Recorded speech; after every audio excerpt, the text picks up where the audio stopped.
I am come into my garden, my sister, my spouse. I have gathered my myrrh with my spice. I have eaten my honeycomb with my honey. I have drunk my wine with my milk. I slept, but my heart waked. It is the voice of my beloved that knocketh, saying, Open to me, my sister, my love, my dove, my underfilled, for my head is filled with the dew, and my locks with the drops of night.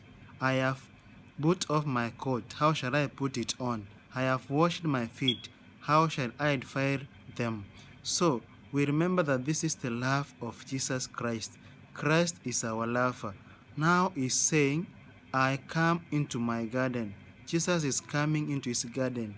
My sister, my spouse. We are Jesus' spouse. Jesus has gathered his Mary with spice. He has eaten his honeycomb with honey. He has drunk wine with milk. So we need to open the door of our hearts. Jesus is calling us to open. He is coming and he is calling us to open our doors. The book of Ezekiel 16 says, Again the word of the Lord came unto me, saying, Son of man, cause Jerusalem to know her abominations, and say, Thus saith the Lord God unto Jerusalem, Thy part and thy nativity is of the land of Canaan. Thy father was an Amorite, and thy mother an Hittite. And for thy nativity in the day thou wast born, thy navel was not cut, neither wast thou washed in water to supple thee. Thou wast not sheltered at all, nor shadowed at all.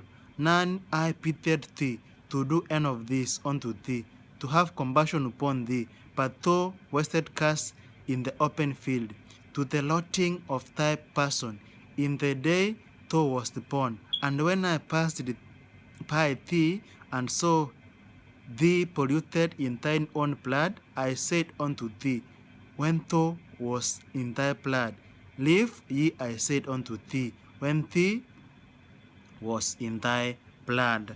Now Jesus is saying that he is the one who has made us. We are his people. In one way, sexuality is used as a motive to explain the gravity of humanity. It provides a backdrop of the evils that unfortunately exist and that God has to save us from. The sexuality explains the relationship which we have between us and God.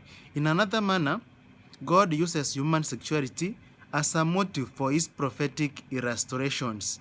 As we know, the intimacy and pleasure connotes an intense close relationship that when betrayed, broken, or fragmented result in the shattering of God's heart. The most romantic relationship in the scripture is between Yahweh and Israel, as recorded in the book of Ezekiel 16 verse 60 to 63. And also we are told that one of the greatest illustration to explain the relations between God and his people is the marriage metaphor, as we find from the book of Ephesians 5 verse 23 to 27, which says,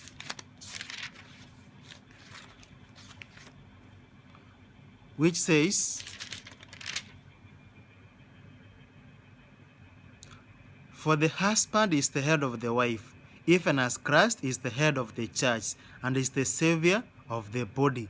The husband is the head of the wife, even as Christ is the head of the church and the Savior of the body. Therefore, as the church is subject unto Christ, so let wives be to their own husbands in everything. So we need to be subject to Jesus Christ. Why? Jesus Christ is the head of the church. Just as the husband is the head of the wife, Jesus Christ also is the head of the church. We are also told God is the husband and his people are his spouse. Jeremiah 2 verse 2. Go and cry in the hearing of Jerusalem, saying, Thus says the Lord, I remember you, the kindness of your youth, the love of your betrothal, when you went after me in the wilderness, in the land not sown. That's God crying that He remembers us, the kindness of our youth, the love of our betrothal. When we went in the wilderness, we went up from him, but God demonstrates his love to us. God first demonstrates his love to Israel in the story of Hosea. We remember Hosea was told to go and marry a prostitute and harlot, Gomer, and children were born to the couple, whose names themselves become sermons. That's what we are told. The first son was called Jezreel, which says God scatters. The second one was known as Lo Ruhama, no mercy. And the third one was called Lo Ami, not my people. When we call on these names of these children, it's a simple ceremony which is being preached, that God scatters his people, that God has no mercy for those who does not repent, that we are not God's people if we cannot come into his forgiveness. When their names were called, it was a short sermon preached to the nation. The motive of the children is echoed in the book of 1 Peter 2 verse 9 to 10, which says, "You are a chosen generation, a royal priesthood, a holy nation, called to proclaim the light of whom who has called you from light into his marvelous light." So we are called to proclaim the light of those who has called us from darkness, who once were not people, but now are people of God, who had not obtained mercy, but now have obtained mercy. Despite the incredible relationship of pain, and despite the justification of divorce, God instructs the prophet to go back and love the adulterous woman. We remember that the woman went from Hosea. After going, he went and met other men, doing relationship with other men. But God is again telling Hosea to go and bring her back. This is just an amazing and a jaw-dropping demonstration of faithfulness and forgiveness. Israel continues in his sin, but God still loves them. The book of Hosea chapter 6 starts with the call of repentance and to return. Not only does God forgive, calls us to return and continue to love us, but through his spirit there is the promise of revival, resurrection from the dead, and transformation. Remember also, the transformation is beyond religious forms such as sacrifices. Hosea 6 verse 6, "For I desire mercy and not sacrifices, and the knowledge of God more than burnt offerings." The transformation is an intimate knowledge of God, not about knowing God, him, and experiencing his personal mercy and heart. That is the knowledge which we need to have in Jesus Christ, knowing God and personally experiencing his mercy in our hearts.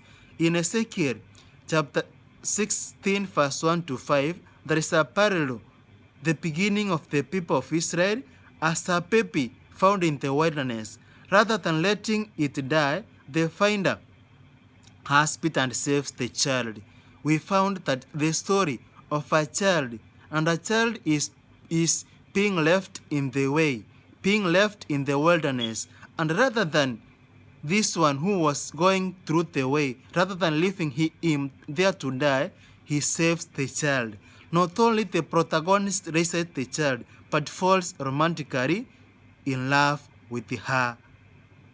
Here, the love of romance and the foster parent are insufficient to convey the divine love that God has towards his people. The love of God cannot be compared.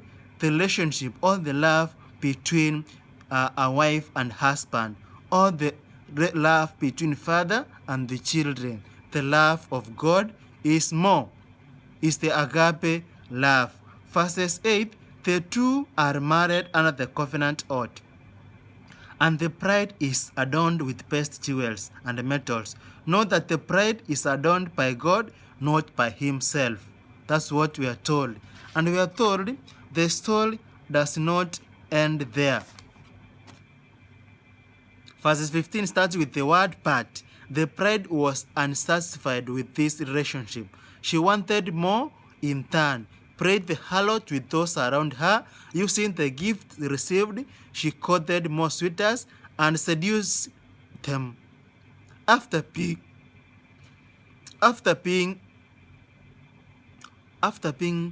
put up, after being in the eyes of God, after God has done all these things to him, the story does not end there.